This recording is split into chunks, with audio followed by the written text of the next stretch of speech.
Hey everyone, welcome back to Chocolate and Spice Two Brown Women Talk. I'm Neha, and today's episode is all about small business.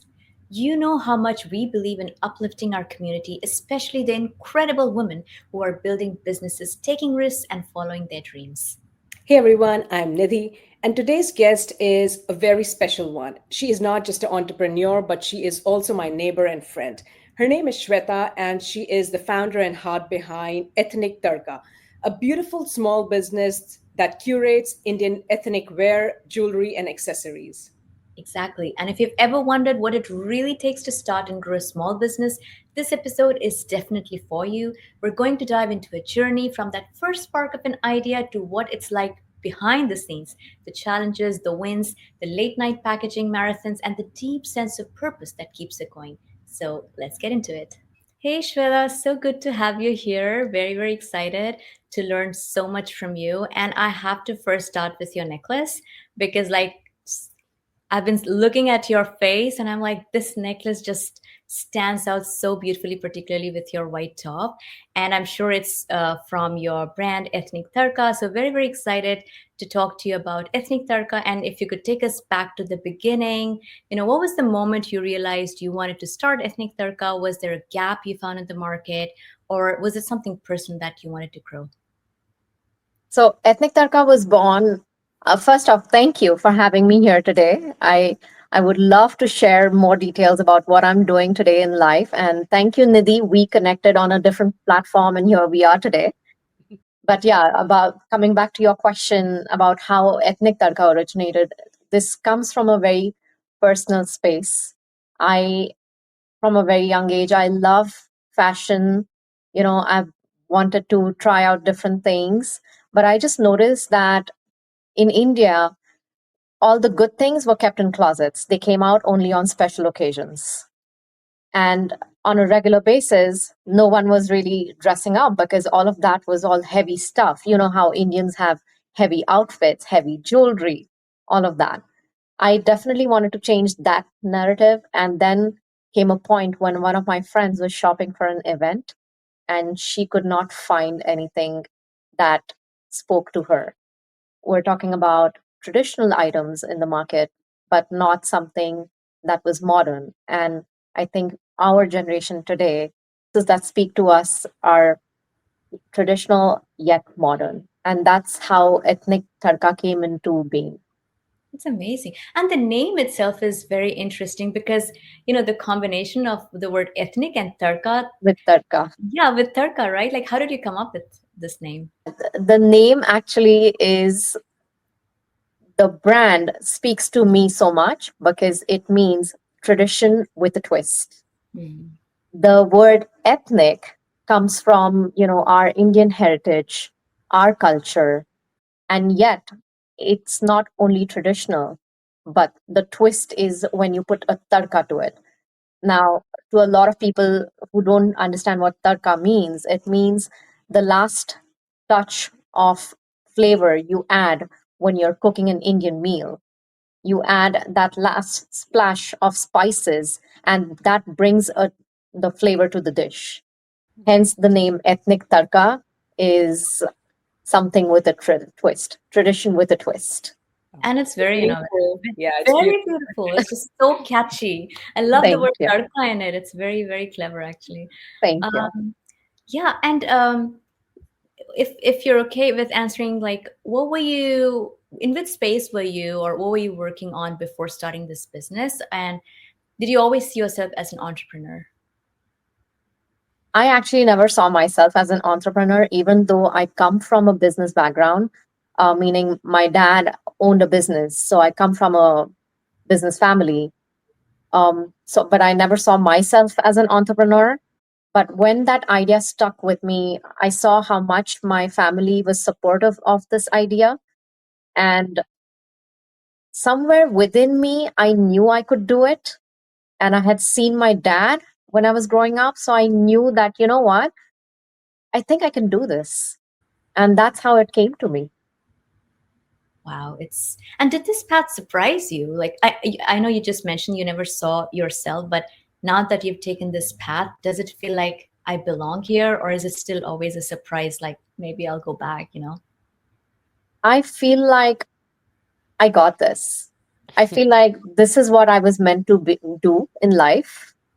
Um, I think as an entrepreneur, I shine more when I'm doing more one-on-one interactions with my clients. Mm. Um, and I think I love doing this. Where I am today, I just love it. I love the space I'm in today. Love it. Love it.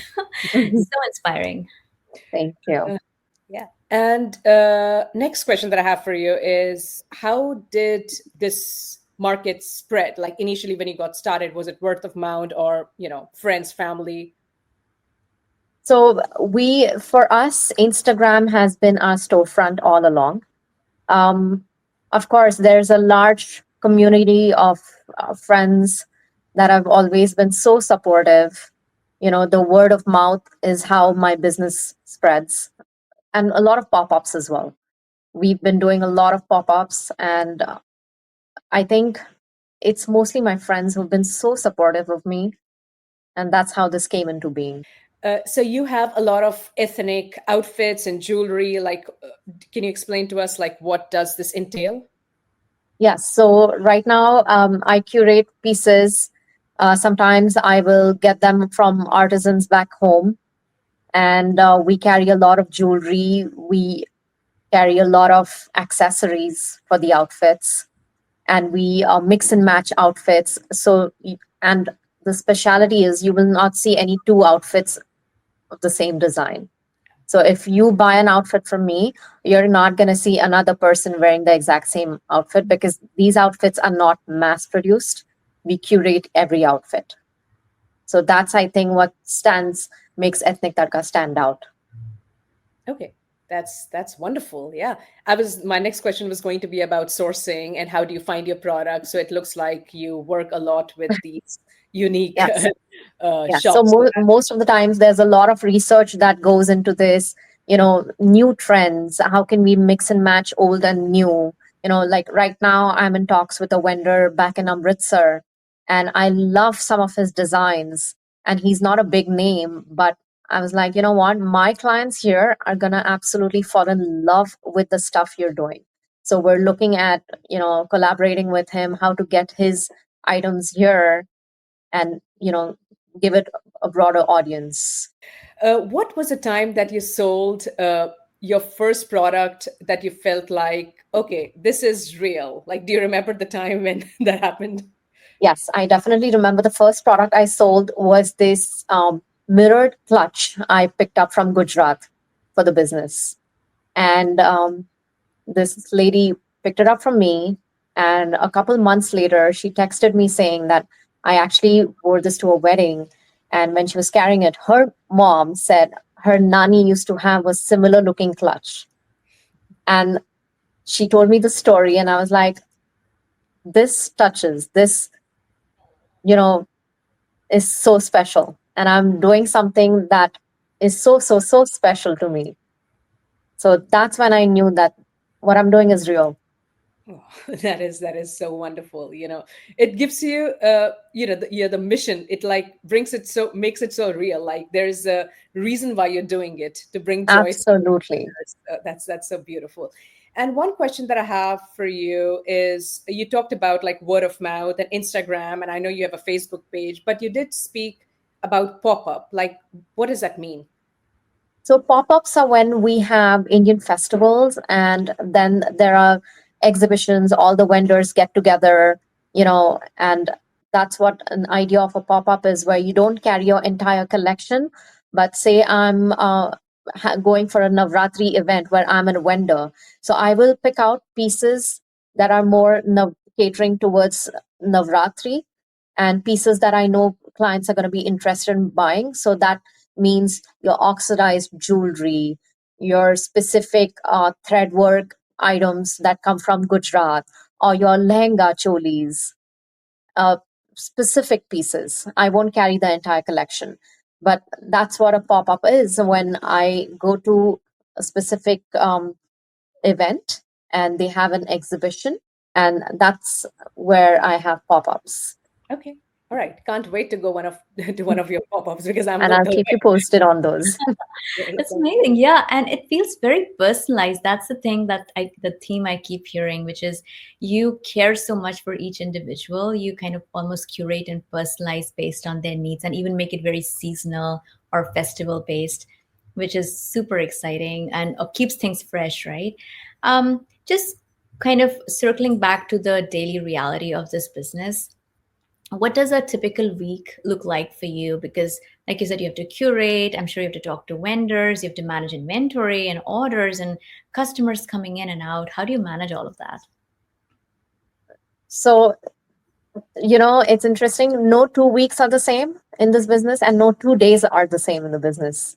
Some days I'm having clients, come to my boutique, and that's my favorite thing to do is the one-on-one client interactions where they're asking for styling tips, and we're pulling out different things from the racks and putting an outfit together. I think that's my specialty. I love doing it. um, but yeah, different days I am working on spreadsheets. There are some days where I'm researching. There are some days where I'm curating outfits. So yeah, it's a lot that happens in the background, but it's been a lot of fun. Totally, totally. And that's the fun part, right? Like, especially being an entrepreneur, you cannot predict. So if you're up to the challenge of change, it keeps things fresh and True. exciting. So you did mention about, obviously your friends help, and so word of mouth helps. Social media these days is a big deal. Uh, is there an approach or a strategy you have to how you take the online presence via Instagram or Facebook, or grow it via Instagram or Facebook? So once again, I'll come back to my point of how supportive my friends have been in this journey. Um, like I mentioned before, Instagram is our storefront, but also I have a lot of friends who are into the modeling industry. So they've been helpful when they'll come and model my products, and then we create reels together. And some of my friends or clients, they'll give me shout outs, they'll tag me, and that's been the biggest form of marketing for me. Wow. Yeah. Like having different women kind of wear your stuff and present them so everybody can see how Absolutely. looks I look. remember at the beginning, I had a bunch of, like, I think we were five friends, and the minute I started this business, we all came together, and it was just like, women sitting down, having chai, having fun, and we just started putting on the outfits. I started doing their makeup. We put on the jewelry, and we were just randomly clicking pictures, and that was one of the best photo shoots, because I think that photo shoot, when I put it on Instagram, had so many likes, and so many women reached out to me, saying, "This looks so natural." And I was like, you know what? This is natural. Yeah. This is just us friends getting together and having fun. Yeah. And this goes back to what you just mentioned earlier in the episode, which is you wonder why folks won't dress up for everyday gathering for just like simple social occasions versus saving things for something very special and keeping them in the closet. Like this was a true embodiment of that philosophy of yours. Yeah. So And yeah. we always, back in India, we've always had those heavy embroidery pieces that our moms used to wear that were only meant for special occasions. Today's girl wants pieces that she can mix and match and yet rock. It shouldn't be in her closet. She should, for example, look at what I'm wearing today. It's just a plain white shirt, but I'm wearing this beautiful necklace, and that's blending so well with the outfit. So this piece is traditional, yet this is very modern, and this is my USP, is I create traditional and modern, bring it all together, and that just that's creating magic. It is very magical, and it's very inspiring as well. Like I know a lot of folks might not be able to see us on the podcast. We are also on YouTube, but for reference, Shweta is wearing this very beautiful jewelry which seems like stones, like different colored stones on a white Mhm. shirt, and it's really contrasting well with the white shirt. Awesome. Just one question about the business part of it. Research shows ethnic wear businesses often struggle with pricing because you have to compete with fast fashion. Obviously, this is like slow, sustainable, long-term fashion. So, how do you balance it, and how do you manage the quality and the beauty of that with this fast fashion approach? That has actually, Neha, been one of my biggest challenges is keeping the pricing affordable, yet keeping the quality of my products high. And like you mentioned, today's fast fashion has warped everything. I feel like people just try to go with the trends, but I have also noticed that people also look at sustainability. So pieces that I curate are not going to be something that are going to be trendy. They're definitely going to be trendy, but they're also going to be pieces that you can wear 10 years from today, and not as a whole, but you can mix and match those pieces. So coming back to keeping the pricing fair, I always look at pieces that are sustainable. That is an investment. You're not going to just buy it from me today and throw it away tomorrow. They're going to last you a lifetime. Love that. And you're investing on something that's going to last long. You could pass it through generations. Like that's the true core of sustainability, which is it's made with a lot of attention to detail. You can tell, right? Like Nidhi and I often discuss, which I care a lot about how things are made and how much time and energy goes into it because Energy it goes shows into it. care and love. And therefore the pricing reflects it because it's not like use and throw. It's gonna Absolutely. last. Yeah. And it's the most importantly, it's the quality of the products. To Yeah, me, the quality is prime. You know, I always say you pay for the quality. totally. Yeah. And we did an episode a couple of months back about fashion. Didi, if you Uh-huh. remember, Yeah, and yeah. the whole episode, in that episode, we talked about how when we were younger, we would go quantity over quality.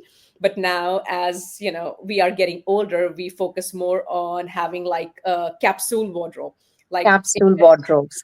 like high That is quality. such a powerful thing that stands out is Mhm. capsule wardrobes. And I will say it again, have basics and you can always play around. Yeah, But exactly. concentrate on investing in good basic pieces Mhm. in your wardrobe. Yeah. Absolutely. Yep, totally aligns with how we are thinking. So that's perfect. I think you already talked a lot about support and community, and we all know that running a small business is no small feat. It takes a village, and you talked about your friends, your family supporting. But is there anybody else like you want to give a shout out to your partner or anybody who has helped you throughout from the starting of the business to now that you are in it, like you're confident. I think I started this business with two cousins back home. And so they helped me a lot during this process. They would look at the buying, or they would look at where we can source this from, and then ship it to me. There have been times when I've had to travel to India, and then we've looked at different artists and where we want to do this from. Um, so I definitely would totally give them a shout out. And a big shout out to my husband and my little boy. He's 11 years old. Every pop up we've had, they have been so supportive. We've had to travel to Dallas and we fill up two big cars and carry all our stuff. And my husband has always been my backbone. My boy is always there, doing inventory with me, believe it or not, because that's the part I do not like. And he'd be like, Mommy, I got you. Let's do this together. And I so appreciate that. So, Oh, family and friends, always. nice. It's a family affair. I like Yep. it. And I think you already mentioned that you have two cousins. I was going to ask you if it is like a solo thing that you do or you have help. So looks like you do. Uh, Yes. Last question on this topic that I have for you is: have you connected with other South Asian women entrepreneur, and what does the community mean to you? Oh, absolutely. I have connected throughout the 2 years journey. I have connected with incredible women from different stratas. And it's so interesting to watch how they, do their businesses. I learned so much from them. I've also connected with a couple of friends when I do pop ups. and we're sharing, what worked, what did not work for us. And just seeing other women flourish gives you such a high. It hits you differently when your friends and your partners and women just like you are flourishing. That's a different kind of high. So it's always an effort to keep pushing each other. We will absolutely promote each other's businesses. Beautiful, beautiful. That's Yeah. what we need. Like, lift each other up, make sure the community shines, make sure we all shine together. Like, there is like so Yes. much we have, like the surplus. There's surplus of things we have, and we can share. Oh yes, absolutely. So incredible. Um, Moving on to more of like, cultural connections, and just in terms of customer management, there is a generation difference between, obviously we have Gen Zs and we have millennials, and okay, I'm gonna guess mess up my names. Like, I guess there's Gen Alpha, Gen Z. Gen Z's. Is right, like the Oh yeah. different generations, and I'm sure they all approach ethnic wear differently. So how do you serve all of these different generations? So I'm lucky to actually have both audiences. I have the older generation, which they love the classics, they love the elegant styles. I have the younger generation who love the edgy looks of everything. So, and that's when it comes into picture of how I can bring in certain pieces that'll speak to different audiences in different ways. So I might bring, an outfit that has a lehenga, which means a skirt. It has a top, which has thin straps, and it will also come with a jacket on top. So for my, older aunties, what I do is I always will style them with the jacket on. For my younger ladies, the Gen Zs, who, are comfortable showing skin, I'll be like, you know what? Skip the jacket. In fact, you can wear that jacket with a pair of denims later on. So you created another outfit. Then you can also, just wear the strappy version of this and rock it. So it's very interesting how one outfit can serve different generations. Totally. And you give them ideas. And again, to the point of sustainability, like mom wears it a certain way, maybe a grown up daughter wears it a certain way, maybe grandmom also, rocks that. Yes. Incredible. I know you mentioned this beautiful interaction you had with your customer who, one of your first pieces of that clutch, and, their grandmom had had that as well. Is there any other memorable customer interaction you've had that you'd like to highlight? Yes. One time I had one of my clients, she came in and it was one of her best friend's birthday. And she picked up this beautiful Indo Western sari from me. That friend actually reached out to me saying that she fell in love with the sari. Another friend actually referred me to her friend, and she picked up her entire wedding trousseau online from me. And we had an entire, 6 outfits shipped to her in New Jersey. S- So those are memorable moments. A third one I do remember, a colleague that I work with. She is a Caucasian, and she looked at one of the Indian actresses draped in a blue sari, and she was blown away. And she was like, "This is exactly what I want." But at that time, I did not have that kind of an outfit you know, in my collection. And I told her, you know what, if you give me a few days, I'm going to work on this and I'm going to get you exactly what you want and what you like. And that was close to my India trip. So when I went back home, I got it custom made for her. And she was so, so happy. And she actually wore it for one of the Indian festivals. So great. And so this means like you are truly personalizing your approach. I didn't realize you also ship, like you also have an online presence and you ship. I thought you were more local. So that's amazing because that is in itself a very big achievement. And then second, you can take orders almost like personalized. Like somebody asks for something and you're like, if you can wait for a month, I'm gonna get you Yeah. something. Yes. We can definitely personalize things. I just, since we're based in the US, it does take some time to ship an item. It does take some time for my artisans back home to work on it. So you have to kind of give me a little bit of heads up, but yes, everything can be personalized. Amazing. Basically, we all need a Shweta in our life. Oh, uh, all right. A little bit behind the scene in operations to help others who are trying to start small business get an idea into what it takes to run a business. So, what aspect of running a business were you least prepared for? Was it finance, logistics, time, anything else? I would say start small and have faith. Be patient. Everything good takes time. So don't dive into it. Don't get impatient. The business we're in, there are going to be high season, there's going to be a low season. So just be prepared for all of those things. Okay, yeah, that makes sense.